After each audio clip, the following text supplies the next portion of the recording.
मुसलमानों की जो बढ़ती हुई शिद्दत पसंदी है उसके खिलाफ एक रिएक्शन आ रहा है पूरी दुनिया में। मुसलमानों में बिलीव किया जाता है कि जो गुस्ताखी करे उसका सर तन से जुदा कर दे, अगर जना करोगे तो उसको संसार करके मार दो, चोर के हाथ काट दो। हजरत मोहम्मद की शादी की हजरत आयशा के साथ उनकी कम उम्री की वजह से और उनकी बहू से शादी। पाकिस्तानियों को वहां का जो नेशनलिस्ट है वो बुरा लगता है, लेकिन अपना नेशनलिस्ट पाकिस्तानियों की आंखों का तारा है। दाड़ियां रख के निकल आते हैं बाहर, बदमाशी करने, लोगों को डराते हैं। क्राइम इनके एरियाज में सबसे ज्यादा है। मैं एंटी इस्लाम मेजर्स नहीं लूंगा, मैं कुरान को बैन नहीं करूंगा, मैं जो इस्लामी स्कूल है उनको बैन नहीं करूंगा, मैं सारों का प्राइम मिनिस्टर हूंगा। और राइट मेरे प्यारे दोस्तों, मैं हूं आरिफ सुल्तान और टाइटल आपने देखा, थंबनेल आपने देखा, बड़ा मजे का टाइटल है। ये वो बात है जो बहुत सारे इंडियंस जो बड़े अरसे से कहते चले आ रहे हैं कि क्या वेस्ट में भी बीजेपी है, क्या वेस्ट में भी मोदी जी हैं। जो पूरी दुनिया में इस वक्त एक मुसलमानों की जो बढ़ती हुई शिद्दत पसंदी है उसके खिलाफ एक रिएक्शन आ रहा है पूरी दुनिया में। और जहां पे भी हम वो रिएक्शन देखते हैं, अगर वो रेसिस्ट होते तो उनका रिएक्शन हर कौम की तरफ होना चाहिए था, लेकिन उनका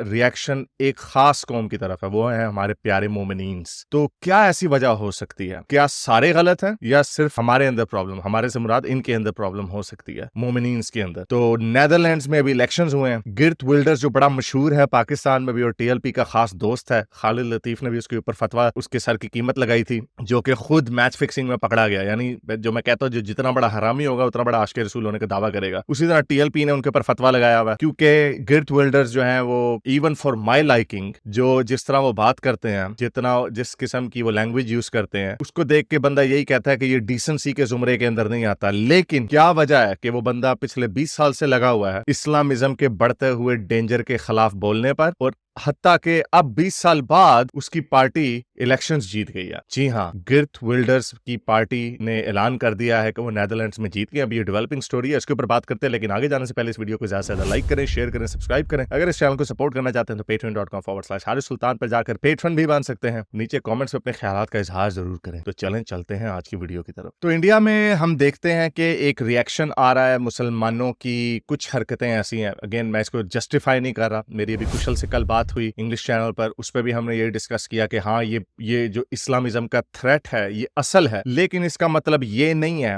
कि लोग खुद एक्शन लेने लग जाएं। लेकिन अनफॉर्चुनेटली वो लास्ट स्टेप होता है जब हमारे पॉलिटिशियंस अपने अंदर स्पाइन पैदा नहीं करते, अपने अंदर रिजॉल्व नहीं दिखाते कि हाँ भाई ये प्रॉब्लम है, हम इस प्रॉब्लम के ऊपर हमें इनकन्वीनियंट थोड़े मुश्किल डिसीजंस लेने पड़ेंगे। जो वेस्ट में लेफ्ट ने हथियार डाल दिए, हमने देखा है कि वेस्ट में, इंग्लैंड में अभी मुजाहरे हुए फलस्तीन के हवाले से, तो जो सफेद फार्म लोग थे उनके ऊपर पुलिस का रद्द-ए-अमल क्या था, उनको किस तरह मारा गया, और जब उसके बदले में जो प्रो पैलेस्टाइन ब्राउन लोग जब दंगे फसाद कर रहे थे तो उनके ऊपर पुलिस का हाथ खोला था। यही बात सुएला ब्रेवरमैन, जो कि अंग्रेज नहीं है, इंडियन साथ की होम सेक्रेटरी थी, उन्होंने कहा कि बरतानिया की पुलिस में 2 टियर पुलिस सिस्टम है, यानी एक गोरों के लिए और एक ब्राउन्स के लिए, यानी ब्राउन्स को प्रिविलेज दिया जाता है। और ये पूरा कमोबेश पूरे वेस्ट में हमें यही नजर आता है कि गोरों के ऊपर सख्त पुलिस होती है, लेकिन ब्राउन्स के ऊपर थोड़ा हल्का हाथ होता है, क्योंकि उन्हें ये होता है कि यार ये माइनॉरिटीज हैं, हम पे कहीं रेसिज्म का धब्बा ना लग जाए, क्योंकि पूरा वेस्ट जो है इस वक्त लिबरलिज्म के फार लेफ्ट पे गया हुआ है। ये वो फार लेफ्ट की, और इसी के रिजल्ट में वोकिज्म भी निकली है। तो इसके नतीजे में ये जो बायस है, इसके नतीजे में पूरे वेस्ट में एक वेव आ रही है जो लोगों को राइट की तरफ शिफ्ट कर रही है। इवन के जो सेंटर के लोग थे या लेफ्ट ऑफ द सेंटर के लोग थे, वो भी अब कंजर्वेटिव राइट साइड पे आ गए हैं। और अगर यही हिसाब चलता रहा, जैसे कहते हैं पेंडुलम शिफ्ट होता रहता है, और ये पेंडुलम जो है ये शिफ्ट हो रहा है राइट साइड की तरफ। हमने देखा इटली में आई प्राइम मिनिस्टर, उन्होंने भी बड़ी सख्त जबान इस्तेमाल की मुसलमानों के हवाले से, मुसलमानों की माइग्रेशन के हवाले से, और वो वजीर आजम बन गई। लेकिन प्रॉब्लम ये फार राइट के, या फार राइट तो नहीं कहना चाहिए, कंजर्वेटिव लोगों की भी प्रॉब्लम ये है, क्योंकि यूरोपीय यूनियन के कुछ अपने असूल हैं कि हम डिस्क्रिमिनेशन नहीं कर सकते। अगर हम ये नहीं कह सकते कि हमने मुसलमानों को नहीं आने देना, बाकियों को आने देना, तो यूरोपीय यूनियन का ऊपर चेक होता है, जिसकी वजह से बरतानिया में भी ये मूव आई और कंजर्वेटिव पार्टी जो उधर के राइट के लोग हैं उन्होंने ब्रेक्जिट कर दिया, वो यूरोपीय यूनियन से निकल गए। इसी तरह नेदरलैंड में अभी, इसके ऊपर भी बात करते हैं अभी, लेकिन तो ये मूवमेंट आई हुई है। तो इस वजह से जो इटली की प्राइम मिनिस्टर हैं, इवन दो उन्होंने कहा कि मैं मुसलमानों की माइग्रेशन के ऊपर सख्त हाथ रखूंगी, लेकिन जब वो वजीर आजम बनी तो उन्होंने कुछ नहीं किया, क्योंकि यूरोपीय यूनियन का ऊपर चेक है। इसका मतलब क्या है? यूरोपीय यूनियन जो एक बड़ी जबरदस्त ऑर्गेनाइजेशन ने ग्लोबलिज्म की तरफ हमें जाता हुआ दिखाया कि हम सारे इकट्ठे हो सकते हैं। ये सारे गोरे ममालिक जो थे इन्होंने आज से 70 साल पहले एक दूसरे की धज्जियां उड़ाई थी, लेकिन ये इकट्ठे हो गए अपनी म्यूचुअल वैल्यूज के ऊपर। लेकिन अब वो वैल्यूज भी इंतशार का शिकार हो रही हैं क्योंकि ये फार लेफ्ट पे चले गए। ये उन्होंने गलती की कि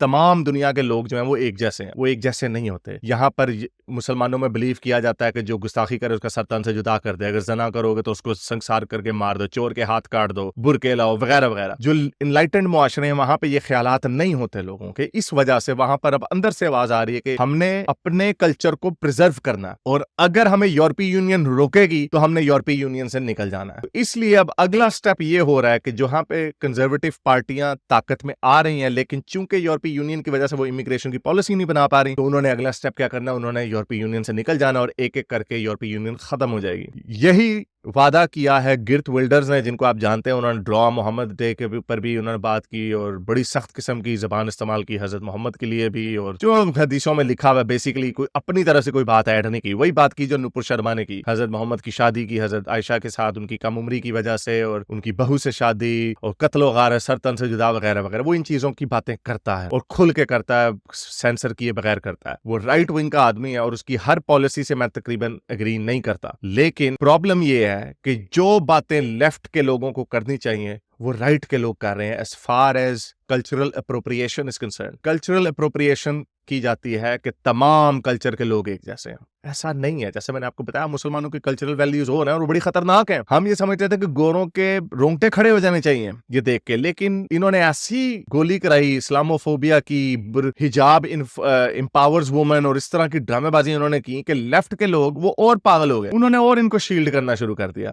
अभी ये प्रो पैलेस्टाइन के मुजाहरे हुए हैं जिसने पूरे वेस्ट को हिला दिया है, और ये हमें नजर आ रहा है। अब लोग जो लिबरल लोग थे, जो सेंटर के लोग थे या लेफ्ट के लोग थे, सेंटर ऑफ द लेफ्ट के लोग थे, वो अब राइट की तरफ जा रहे हैं। और यही वजह है कि गिर्ट विल्डर्स की पार्टी पीवीवी को सबसे ज्यादा वोट पड़ा। अभी कंफर्मेशन पूरी नहीं आई, अभी ये भी नहीं पता कि वो कितनी सीटें जीतेगा और क्या वो हुकूमत बना सकेगा या नहीं सकेगा। हो सकता है वो ना बना सके, बावजूद इसके कि वो नेदरलैंड की सबसे बड़ी पॉलिटिकल पार्टी बन गया, क्योंकि उसके व्यूज इतने थोड़े एक्सट्रीम साइज के हैं कि जो मेन स्ट्रीम की पॉलिटिकल पार्टीज हैं वो उसके साथ इत्तेहाद नहीं करेंगी, इत्तेहादी पार्टी नहीं बनाएंगे। तो जो बाकी की, वहां पर भी एक पीडीएम बन गई है, पीपल्स पार्टी और मुस्लिम लीग नून, वहां पर भी इकट्ठी हो गई है एक इमरान खान के अलावा, जो जिसने एक नेशनलिस्ट पॉपुलिस्ट नैरेटिव दिया। जिस तरह खान ने पॉपुलिस्ट नैरेटिव दिया, नेशनलिस्ट नैरेटिव दिया, उसी तरह का नैरेटिव गिर्ट विल्डर्स ने दिया अपने डच के हवाले से। कितनी मजे की बात है कि पाकिस्तानियों को वहां का जो नेशनलिस्ट है वो बुरा लगता है, लेकिन अपना नेशनलिस्ट पाकिस्तानियों की आंखों का तारा है। तो हो सकता है कि गिर्ट विल्डर्स हुकूमत ना बना सके, लेकिन कितनी देर आप इसको लटकाएंगे। फिर अभी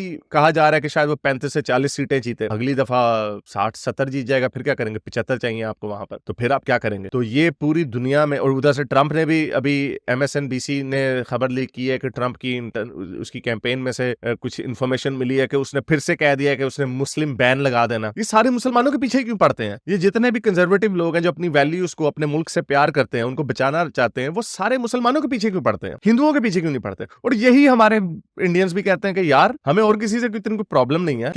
क्या उधर भी बीजेपी, उधर भी मोदी आ गया, क्या उधर भी हिंदू हैं, सारी जगह पे हिंदू ही हैं? तो नहीं, इनका कॉमन डिनोमिनेटर एक है, वो मुसलमानों के रवैये हैं। आप देखें जो ये अभी प्रो पैलेस्टाइन मुजाहरे कर रहे हैं, उसके नतीजे में देखें, उनकी धज्जियां उड़ा रहे हैं, उनकी वॉर मेमोरियल्स के ऊपर अपने झंडे लहरा रहे हैं, जेनोसाइडल किस्म के नारे लगा रहे हैं, हिटलर की तारीफें कर रहे हैं, और ऊपर से इनकी शिद्दत पसंदी, दाढ़ियां रख के निकल आते हैं बाहर, बदमाशी करने, लोगों को डराते हैं, क्राइम इनके एरियाज में सबसे ज्यादा है। तो ये मुसलमानों को देखने की जरूरत है। लेकिन प्रॉब्लम ये है कि मुसलमानों के इन काले कारनामों की वजह से हम जैसे भी बीच में रगड़े जाएंगे, क्योंकि जब राइट विंग के नेशनलिस्ट नैरेटिव को तकवीयत मिलती है, ग्लोबलिस्ट नैरेटिव को नहीं, ग्लोबलिस्ट नैरेटिव ये है यूरोपीय यूनियन, सारे लोग बराबर इकट्ठे मिलजुल के, सारे मल्टीकल्चरलिज्म, इमिग्रेशन, आगे चले सारे मिलके, इंसानियत को ऊपर रखें। अनफॉर्चुनेटली सारे इंसान बराबर नहीं होते। इंसानों में तालिबान और दाइश भी निकलती है, इंसानों में मुसलमान इस तरह के भी निकलते हैं जो समझते हैं संसारी की सजा मौत होनी चाहिए, होमोसेक्सुअल्स को मारा जाए वगैरह वगैरह। तो सबको इसकी सजा मिलनी है, क्योंकि लेफ्ट के जो पॉलिटिशियंस हैं उन्होंने इस खतरे को पहचाना नहीं। इन्होंने अनकंट्रोल्ड माइग्रेशन रखी, जिसकी वजह से सारे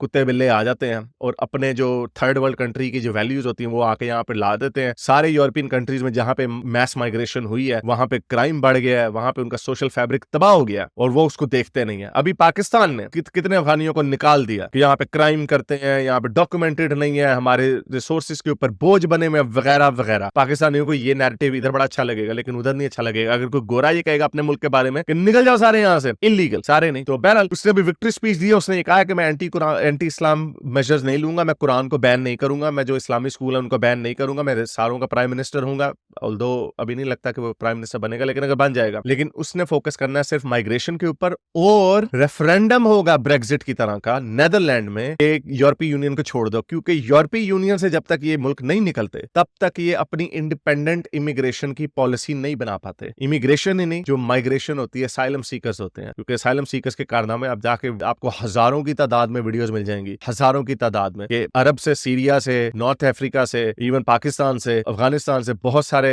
असाइलम सीकर्स जाते हैं वहां पे, जाके उनकी औरतों के रेप करते हैं, छेड़ते हैं, उनको गंदी हरकतें करते हैं, क्राइम करते हैं, छुरियों का नाइफ क्राइम वहां पे बहुत ज्यादा बढ़ गया। तो ये सारी चीजें हो रही हैं जिसकी वजह से उनके अंदर एक गुबार आया हुआ है। और ये जो वेव है राइट की तरफ जाने की, जिसको ये फार राइट कह देते हैं, ये सारे लोगों को उसकी तरफ धकेल रहे हैं और इसका जिम्मेदार सिर्फ लेफ्ट के पॉलिटिशियंस हैं जिन्होंने इस खतरे को नहीं देखा, और दूसरे जिम्मेदार इसके मुसलमान खुद हैं, जो जब कोई बाहर से बात आती है तो सारे इकट्ठे होकर उनके खिलाफ लड़ने लग जाते हैं इसराइल के, लेकिन अपने अंदर नहीं देखते, अपनी गंदी हरकतें नहीं देखते। तब ये कहते हैं हम क्यों माफी मांगे अगर किसी उसामा बिन लादेन ने ये हरकत की है। तो ये बड़ा इंटरेस्टिंग टाइम आ रहा है। उम्मीद करता हूँ आज की वीडियो आपको पसंद आई होगी। इसको ज्यादा से ज्यादा लाइक करें, शेयर करें, सब्सक्राइब करें। अगर इस चैनल को सपोर्ट करना चाहते हैं तो patreon.com/हारिस पे जाकर पेट्रन भी बन सकते हैं।